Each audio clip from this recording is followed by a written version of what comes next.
Right welcome back. ఫైనల్గా తెలంగాణ అభ్యర్థి Pasunuri TRS అభ్యర్థి తెలంగాణ రాష్ట్ర సమితి అట్లా అనుకున్నాను. కరెక్ట్. నేను యథాలాపంగా అన్నా కూడా అక్కడ అదే ఫ్యాక్టర్ బాగా పనిచేసినట్టుంది.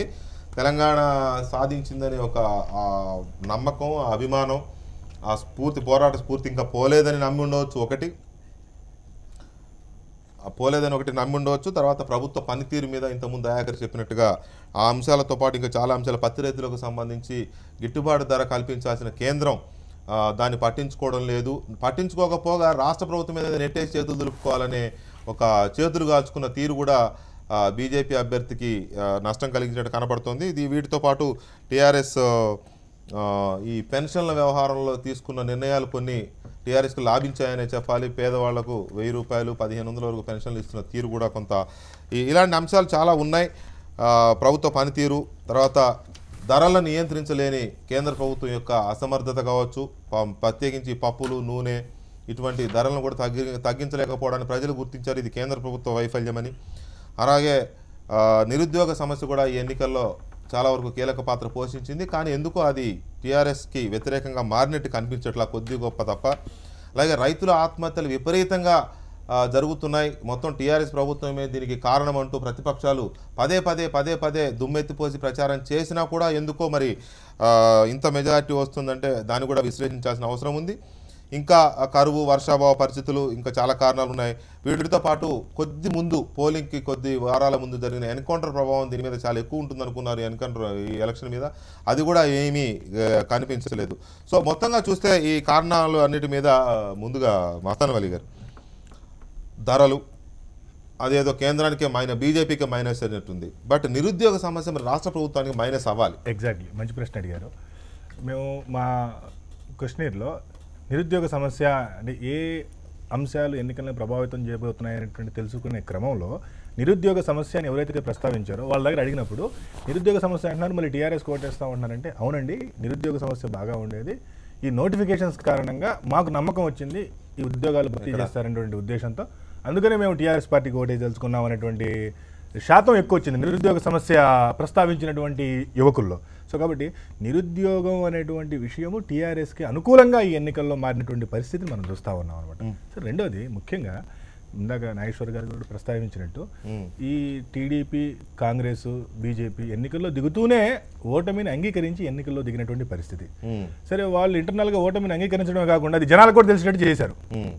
ఒకటి, టీడీపీ, బీజేపీ అభ్యర్థి చివరిని అంటే రేపు నామినేషన్ అనగా అంటే ఇంకొక 24 గంటల లోపల నామినేషన్ సమయం ముగుస్తుందనగా అభ్యర్థిని అనౌన్స్ చేసినటువంటి పరిస్థితి. అది కూడా ఎక్కడో బయట నుండి తీసుకొచ్చి స్థానికంగా చాలా తక్కువ పరిచయాలు ఉన్నటువంటి వ్యక్తిని తీసుకొచ్చి పెట్టినటువంటి పరిస్థితి. అలాగే రెండోది, అక్కడ మరి మిత్రపక్షమైనటువంటి తెలుగుదేశం పార్టీకి సంబంధించినటువంటి అధ్యక్షుడు ప్రచారం చేయించినటువంటి పరిస్థితి.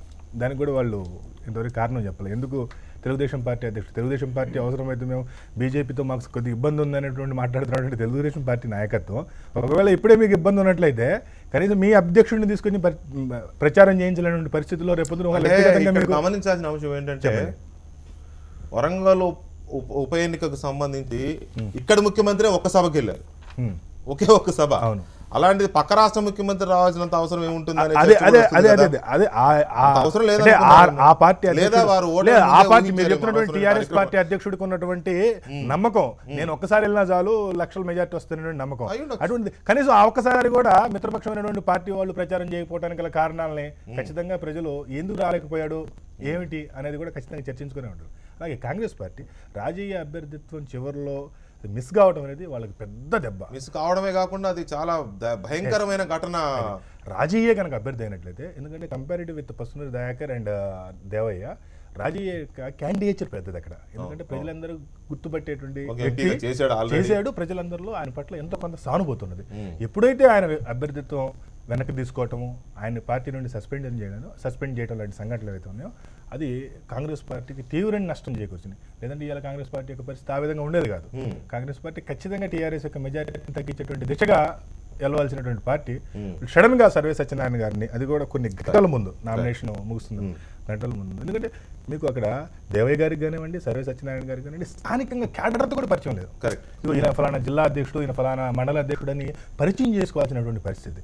ఎందుకంటే కార్యకర్తలతో క్యాడర్తో పరిచయాలుండి గ్రిప్ ఉంటేనే ఈరోజు ఎన్నికల మేనేజ్మెంట్ చేయడం అనేది అంతంత మాత్రమే కష్టమైనటువంటి విషయం. అటువంటిది ఇద్దరు కొత్త వ్యక్తులు తీసుకొచ్చి అప్పటికప్పుడు గెస్ట్ రోల్ పోషించే విధంగా ఇంట్రడ్యూస్ చేసి ఎన్నికలకు పోవడం అనేది ఈ రెండు పార్టీలకు ప్రధానంగా మైనస్ అయింది. అలాగే ఏదైతే అధికార ప్రభుత్వాల మీద, అధికార పార్టీల మీద ప్రభావం చూపాల్సినటువంటి నిరుద్యోగ సమస్య, ధరలు, ఇవి ఇక్కడ టీఆర్ఎస్కి అనుకూలంగా మారినాయి. ధరలు ఇది బీజేపీకి సంబంధించిన విషయం, కేంద్రం చేయలేకపోతుంది విషయం అనేది ఫోకస్ చేయడంలో టీఆర్ఎస్ ప్రభుత్వం, టీఆర్ఎస్ నాయకత్వం సక్సెస్ అయింది. అలాగే నిరుద్యోగుల సమస్య, గత ప్రభుత్వాలు నిరుద్యోగాన్ని పెంచి పోషించాయి, మేము నిరుద్యోగాన్ని తగ్గించేదానికి ప్రయత్నం చేస్తున్నాం. చూడండి, మేము ఈ నోటిఫికేషన్స్ ఇష్యూ చేసాం. రిక్రూట్మెంట్ ఏం చేయలేకపోయినా మేము ఈ విషయాన్ని రిక్రూట్మెంట్ చేస్తా ఉన్నాం, మేము ఈ నోటిఫికేషన్ ఇష్యూ చేసాం అనేటువంటి విషయాన్ని వాళ్ళు చెప్పడంలో సక్సెస్ అయ్యారు. అలాగే ఒకవైపు తెలంగాణ రాష్ట్ర సాధన అంశాన్ని జనాలు మర్చిపోతున్న క్రమంలో తెలంగాణ ప్రభుత్వం పనితీరు. కాంగ్రెస్ పార్టీ ఎంపీ గుత్తా సుఖేందర్ రెడ్డి గారు లైన్ లో ఉన్నారు. సుఖేందర్ రెడ్డి గారు నమస్తే. నమస్కారం వెంకటకృష్ణ గారు. సుఖేందర్ రెడ్డి గారు, ఇనిషియల్ గా వరంగల్లో ఎదురైన ఈ ఓటమిని మీరు ఎలా విశ్లేషిస్తున్నారు? ప్రజాస్వామ్యం మీద అధికార దుర్వినియోగం, ధన ప్రభావం పనిచేసినట్టుగా నేను భావిస్తా ఉన్నాను. మేము ఎన్నికల సందర్భంగా గ్రామాల్లో తిరిగినప్పుడు కూడా చాలా స్పష్టమైన వ్యతిరేకత ప్రజల్లో కనపడ్డది. దాన్ని దృష్టిలో పెట్టుకునే ప్రభుత్వం నియోజకవర్గానికి ఒక మంత్రిని, మండలానికి ఒక శాసనసభ్యులు పెట్టి డబ్బులు పంచే కార్యక్రమం విపరీతంగా చేసినారు. అది జగమెరిగినటువంటి సత్యము. టీవీ ఛానళ్ల ద్వారానే సమభావన గ్రూప్ లకు కొన్ని దగ్గర డబ్బులు సరిగ్గా అందలేదనేటువంటి ధర్నాలు చేసే కార్యక్రమం కూడా మీరు చూశారు. కాబట్టి ఈ ప్రజాస్వామ్యం మీద అధికార దుర్వినియోగం, ధన ప్రభావం పనిచేసినట్టుగా, గెలిచినట్టుగా నేను భావిస్తున్నాను. కొద్దిసేపటి క్రితమే నాకు ఎవరో చెప్పారు, మీరు కోదాడలోనో మిర్యాలగూడలోనో ఎక్కడో మాట్లాడుతూ భవిష్యత్తులో కాంగ్రెస్ టీడీపీ కలిసి పనిచేసే అవకాశం ఉంటుంది అని అన్నట్టుగా విన్నా, నిజమేనా? నేను ఇంతకుముందే మిత్రులతో చెప్పాను, ప్రజాస్వామ్యాన్ని పరిరక్షించుకోవడానికి లౌకిక పార్టీని ఏకతాటి కావలసినటువంటి ఆవశ్యకత ఉన్నది. ఈ ఎన్నికల ఫలితాలు మనం ఒక పాఠంగా నేర్చుకోవాల్సినటువంటి అవసరం ఉంది. అది అంటే ఏంటి, టీడీపీతో మీరు ఎలా కలిసి పనిచేయాలి? టీడీపీ పుట్టిందే కాంగ్రెస్ వ్యతిరేక పునాదుల మీద కదా, ఎలా ఊహిస్తున్నారు మీరు? అది పునర్విభజన జరిగిన తర్వాత టీడీపీ ఇక్కడ దాని యొక్క స్థాయి తగ్గిపోయిన మాట కూడా మనం చూస్తా ఉన్నాం. ఎన్నికల్లో బీజేపీ టీడీపీ కలిసినప్పుడు కూడా మనం 3వ స్థానంలో ఉన్నట్టు మనం చూస్తున్నాం. కాబట్టి బీజేపీతో కలిసే ప్రసక్తి రాదు. కానీ టీడీపీ ఒక లౌకిక పార్టీ అని చెప్పుకుంటా ఉన్నది, వామపక్ష పార్టీలు ఉన్నాయి. కాబట్టి అందరం కూడా కలిసి ప్రజాస్వామ్యాన్ని పరిరక్షించుకోవడానికి ప్రజా వ్యతిరేక కార్యక్రమాలు అవలంబిస్తున్న ప్రభుత్వ వ్యతిరేక ఉద్యమాలకు కూడా నాయకత్వం అందరూ కలిసి చేయాల్సిన అవసరం ఉంది. సుఖేందర్ రెడ్డి గారు, మీతో ప్రొఫెసర్ నాగేశ్వర్ గారు మాట్లాడుతున్నారు. సరే, ఈ లౌకిక పార్టీలో టీఆర్ఎస్ కూడా వస్తుంది కదా అనే నాకు అనుమానం. టీఆర్ఎస్ ప్రజాస్వామిక విధానాలు అవలంబిస్తున్నది కాబట్టి దానికి వ్యతిరేకంగా నిరంకుశ పరిపాలన సాగిస్తా ఉన్నది కాబట్టి, అధికార దుర్వినియోగానికి పాల్పడతా ఉన్నది కాబట్టి దాని మీద మనం కలిసి పనిచేయాల్సిన, పోరాడాల్సినటువంటి అవసరం ఉంది. ఈ చర్చ సుఖేందర్ రెడ్డి గారు, నేను మీరు రాకముందే ఒక మాట అన్నాను, టీడీపీ కాంగ్రెస్ తెలంగాణ రాజకీయ క్షేత్రాల, ఆంధ్రప్రదేశ్ రాజకీయ కలిసే ఒక అవకాశాన్ని వరంగల్ ఎన్నికల ఫలితం ఇచ్చింది. ఎందుకంటే వీళ్ళిద్దరు కలిసినా కూడా మెజారిటీ కన్నా ఓ 10-15% తక్కువనే ఉంటుంది. ఇంకా అయినా సాధారణ ఎన్నికలు వేరు, ఉప ఎన్నికలు వేరు, సార్వత్రిక ఎన్నికల్లో దాని ఫలితాలు వేరే విధంగా ఉంటాయి. సుఖేందర్ రెడ్డి గారు, ఫైనల్ గా ఈ మారబోతున్న సమీకరణాలు మీరు ఏవైతే ఊహిస్తున్నారో ఇవి ఇక్కడ మాటలేనా, లేకపోతే ఢిల్లీ స్థాయిలో కూడా చర్చలో ఉన్నాయా? ప్రజాస్వామ్యంలో ఏదైనా సాధ్యమే, ఏది అసాధ్యం కాదు. 35 ఏళ్ళు సాధ్యం కాలేదు కదా. చంద్రబాబు నాయుడు గారు రాహుల్ గాంధీతో తన క్లోజ్ కాన్ఫిడెన్స్ ద్వారా టచ్ లో ఉన్నారని విన్నాం. ఎంతవరకు నిజం సార్ ఇది?